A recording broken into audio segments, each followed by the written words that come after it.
Hi, everyone. Thank you for listening to another Go Show by Elisa.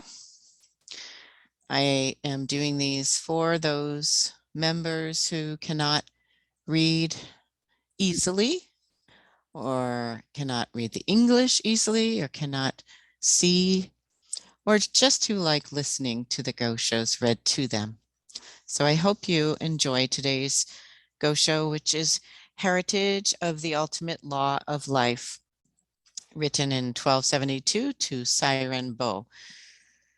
I chose this one because it is next in line in the old major writings of Nichiren Daishonin, Volume 1, which is how I began this project. I was going to go through in that order of these old books because I love them so much.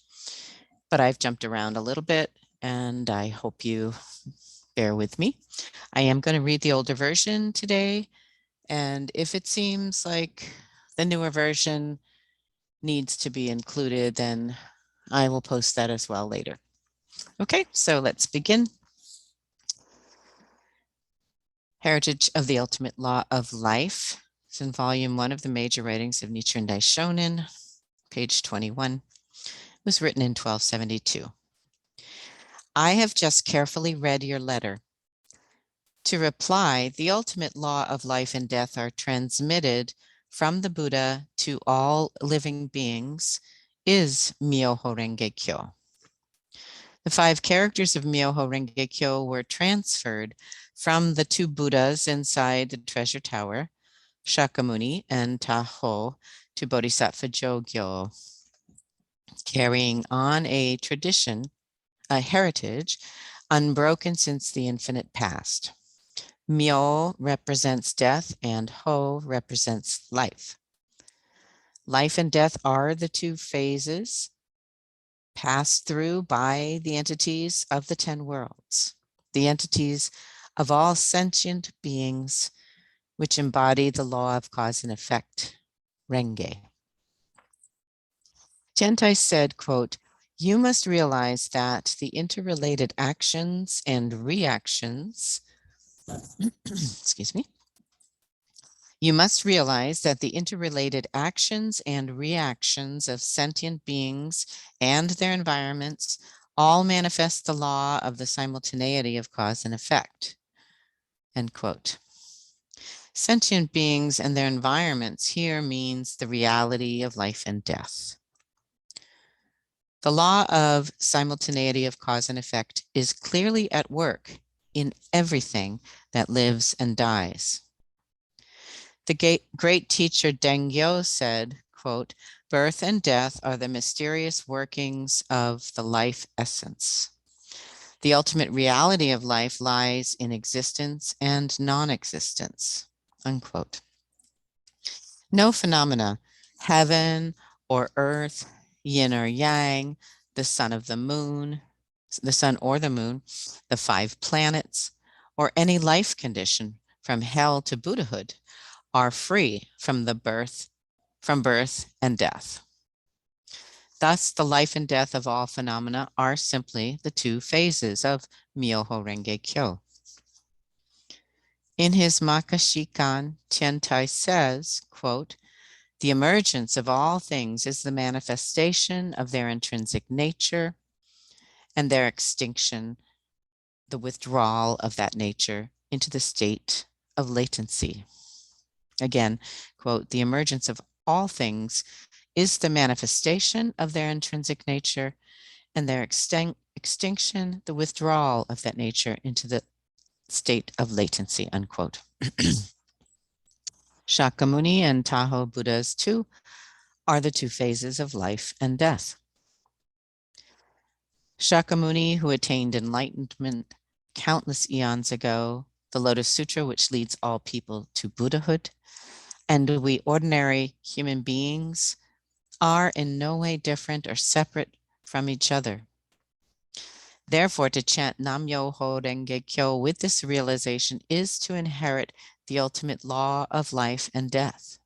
To carry on this heritage is the most important task for Nichiren's disciples. And that is precisely what it means to embrace the Lotus Sutra. For one who summons up his faith and chants Nam-myoho Renge Kyo with the profound insight that now is the last moment of his life, the sutra proclaims, quote, "After his death, 1,000 Buddhas will extend their hands to him, to free him from all fear and keep him from falling into the evil paths," unquote. How can you possibly hold back? How can we possibly hold back our tears at this inexpressible joy of knowing that not just one or two, nor only 1 or 200, but as many as 1,000 Buddhas will come to greet us with open arms? One who does not have faith in the Lotus Sutra will instead find his hands firmly gripped by the guards of hell, just as the sutra warns, quote, "After he dies, he will fall into the hell of incessant suffering," unquote. How pitiful.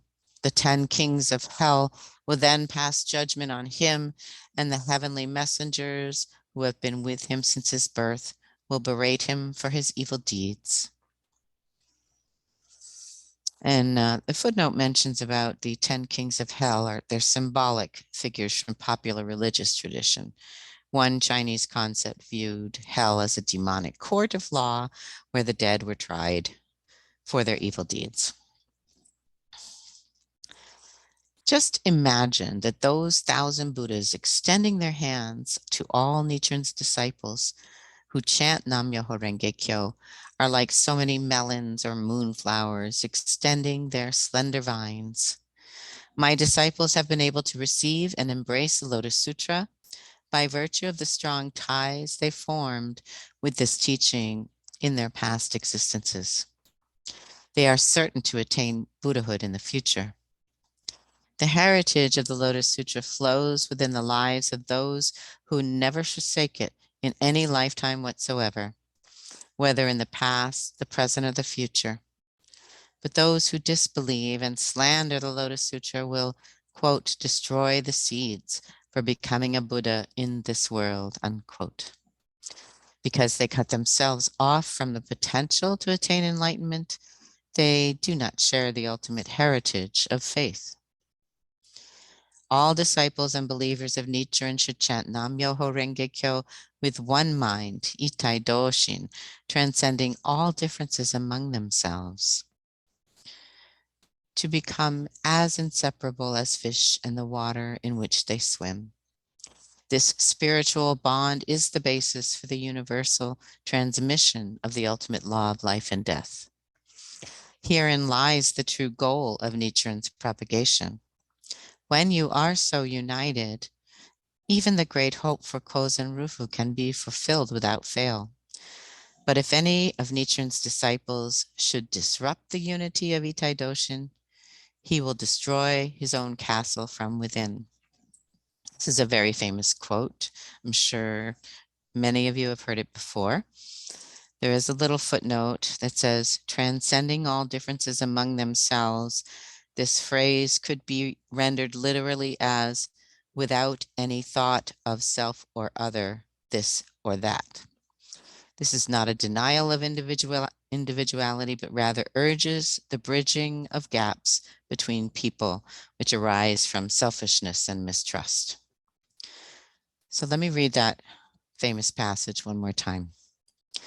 All disciples and believers of Nichiren should chant Nam-myoho Renge Kyo with one mind, Itai Doshin, transcending all differences among themselves to become as inseparable as fish and the water in which they swim. This spiritual bond is the basis for the universal transmission of the ultimate law of life and death. Herein lies the true goal of Nichiren's propagation. When you are so united, even the great hope of Kozen Rufu can be fulfilled without fail. But if any of Nichiren's disciples should disrupt the unity of Itai Doshin, he will destroy his own castle from within. And the Gosho continues. Nichiren has been trying to awaken all the people of Japan to faith in the Lotus Sutra so that they too can share the heritage and attain Buddhahood. But instead they attacked me time and again, and finally had me banished to this island. You have followed Nichiren, however, and met with sufferings as a result. It pains me deeply to think of your anguish. Gold can neither be burned by fire, nor corroded or swept away by water, but iron is vulnerable to both. A wise person is like gold, and a fool like iron. You are like pure gold because you embrace the gold of the Lotus Sutra. The Lotus Sutra reads in part, quote, Sumeru is the loftiest of all mountains. The Lotus Sutra is likewise the loftiest of all sutras, unquote. It also states, quote, the good fortune of the believer cannot be burned by fire or washed away by water, unquote. It must be ties of karma from the distant past that have destined you to become my disciple at a time like this. Shakyamuni and Tahoe Buddhas certainly realize this truth. The sutra's statement, quote, in lifetime after lifetime, they were always born together with their masters in the Buddha lands throughout the universe, unquote, cannot be false in any way. I believe today we use the word mentor instead of masters, in case that word is offensive to anyone. How admirable that you have asked about the transmission of the ultimate law of life and death. No one has ever asked me such a question before. I have answered in complete detail in this letter, so I want you to take it deeply to heart. The important point is to carry out your practice, confident that Nam-myoho Renge Kyo is the very lifeblood which was transferred from Shakyamuni and Tahoe to Bodhisattva Gyo. The function of fire is to burn and give light. The function of water is to wash away filth. The winds blow away dust and breathe life into plants, animals, and human beings. The earth nourishes the grasses and trees, and heaven provides nourishing moisture. Myoho Renge Kyo, too, works in all these ways. It is the cluster of blessings brought by the bodhisattvas of the earth. The Lotus Sutra says that Bodhisattva Gyo should now appear to propagate this teaching in the latter day of the law. But has this actually happened? Whether or not Bodhisattva Gyo has already appeared in this world, Nichiren has at least made a start in propagating this teaching. Be resolved to summon forth the great power of your faith and chant Nam-myoho Renge Kyo with the prayer that your faith will be steadfast and correct at the moment of your death. Never seek any other way to inherit the ultimate law and manifest it in your life. Only then will you realize that earthly desires are enlightenment and the sufferings of life and death are nirvana. Without the lifeblood of faith, it would be useless to embrace the Lotus Sutra. I am always ready to clear up any further questions you may have. With my deep respect, Nichiren, the Shramana of Japan, the 11th day of the second month in the 9th year of Bun-A, 1272. And the background reads, records are sketchy, but it is believed that Zairenbo Nichijo was a noted priest of the Tendai sect who, for some unknown reason, had been living in exile on Sado for a number of years. He met the Daishonin there and became his follower. Heritage of the Ultimate Law of Life, dated February 11th, 1272, was addressed to a question posed by Zairenbo. The Daishonin also sent him several of his most profound writings, including The True Entity of Life, On Prayer, and Enlightenment of Plants. By the 13th century, the once prestigious Tendai sect had deteriorated as it became infused with the esoteric teachings of the Shingon sect. The famed Mahayana sanctuary on Mount Hiei for 2 centuries had been the hub of the Japanese religious world, but the Buddhism practiced there was no longer relevant to the needs of the times or even orthodox. The Tendai sect lapsed into formalism and a monotonous repetition of long established ritual. Sairenbo was an astute scholar. He must have been appalled at the lack of orthodoxy and discipline in his own sect, and he quickly sensed the wisdom and truth expounded by Nichiren Daishonin. He sought the answer to the ultimate question, that of life and death. And the Daishonin praised him with, how admirable that you have asked about the transmission of the ultimate law of life and death. He provided a look into the mystery of the Buddha's own enlightenment, as well as a practical guide whereby ordinary persons could attain the same end. In the first paragraph, the Daishonin states that Nam-myoho Renge Kyo, which is itself his inner enlightenment, is the heritage of the ultimate law of life. The transmission of this law was made from the Daishonin to his immediate successor, Nikko Shonin, and then to each successive high priest of Nichiren Shoshu. In the general sense, however, the law also flows in the depths of the lives of those who chant Nam-myoho Renge Kyo. And just an aside here, there's definitely questions over the centuries since then about whether that law was transmitted or not in Nichiren Shoshu. And SGI believers don't think it was. Getting back to the background of the older version. In the general sense, however, this law also flows in the depths of the lives of those who chant Nam-myoho Renge Kyo. In this Gosha, the Daishonin declares that there is no distinction whatsoever between himself, the Gohanzen, that is the embodiment of his enlightened life, and us, the common mortals who chant. In terms of time, the lifeblood, the mystic relationship between the law and the lives of the people, courses eternally throughout the past, present, and future, unbroken in any lifetime. In terms of space, the heritage of the ultimate law flows within the lives of the Daishonin's disciples who chant Nam-myoho Renge Kyo, unified in their purpose of establishing world peace. Having stated that the law is within, Nichiren Daishonin explains how to inherit the ultimate law, how to manifest innate Buddhahood. He encourages the attitude that now is the last moment in order to achieve the most meaningful life possible, and a strong self-identity which transcends both life and death. In discussing the 1,000 Buddhas and the 10 kings of hell, he reveals the continuity of cause and effect spanning past, present, and future. Whatever life condition predominates in this life will be carried over into the next. The heritage of the ultimate law flows from the infinite past to the eternal future. It pulses vigorously in the fusion between the law, the Gohanzen, and the people's lives, as well as in the mutual recognition and encouragement of those who uphold the law.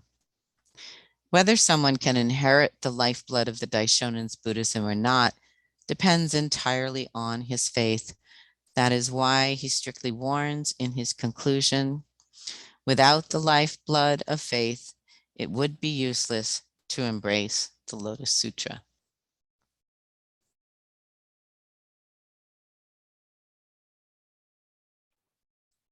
Okay, so I'm going to include just a little bit from President Ikeda's lecture series on the heritage of the ultimate law of life. Because we talked about, well, I interrupted to mention that referral to master, which we transitioned into calling mentor as the more appropriate translation in English many, many years ago. And President Ikeda writes about this in his lectures, saying, so why is the mentor-disciple relationship valued so highly in Buddhism? Let me reconfirm the Buddhist significance of this relationship.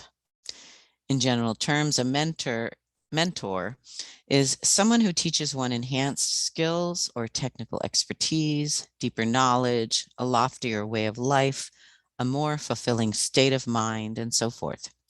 People look up to someone as a mentor when that person helps them in some way to improve or develop themselves. In the Buddhist teaching of the Lotus Sutra, the teacher Shakyamuni Buddha, based on his awakening to the law, strove together with his disciples to enable them to achieve their highest potential as human beings. This law was none other than the mystic law, which the Buddha's disciples could not perceive on their own. Their awareness was clouded by fundamental darkness, and they had no conception of the law. Therefore, even if they were given theoretical explanations of the law or told to practice to overcome sufferings, the life state of Buddhahood could not be conveyed to them through such words alone. Rather, it was through being inspired by coming into contact with the Buddha's character, along with these words of instruction, that they awakened to the law within themselves. That's so important, was coming in contact with the Buddha's character along with the words of instruction, that they awakened to the law within themselves. This is how the law was communicated to them. And this is why mentor-disciple relationship holds so much importance in Buddhism. The law is conveyed through the life-to-life bonds of the mentor-disciple relationship. Based on this law, it is possible for us to achieve our human revolution. This also explains why Nichiren Daishonin refers to the deep mentor-disciple bond between himself and Sairen Bo in this writing on the transmission of the heritage of the ultimate law of life and death. It follows that Buddhism does not set forth the mentor as a mystical or transcendent superhuman being. Nichiren states, quote, "Outside of the attainment of Buddhahood, there is no secret and no transcendental powers," unquote, from the record of the orally transmitted teachings, also known as the Ongi Kuden. As this passage suggests, the supreme and only mystery in Buddhism is the ability of human beings to attain Buddhahood in their present form. Moreover, the secret and transcendental powers for attaining Buddhahood are something that can be manifested in the lives of all people. I thought that was a beautiful explanation, and hoping you all enjoyed listening to my attempt to read to you the Heritage of the Ultimate Law of Life Gosho. And wishing you all great faith. And if you enjoyed this presentation, please hit like and please hit subscribe. And I will send you the next one. Thank you very much.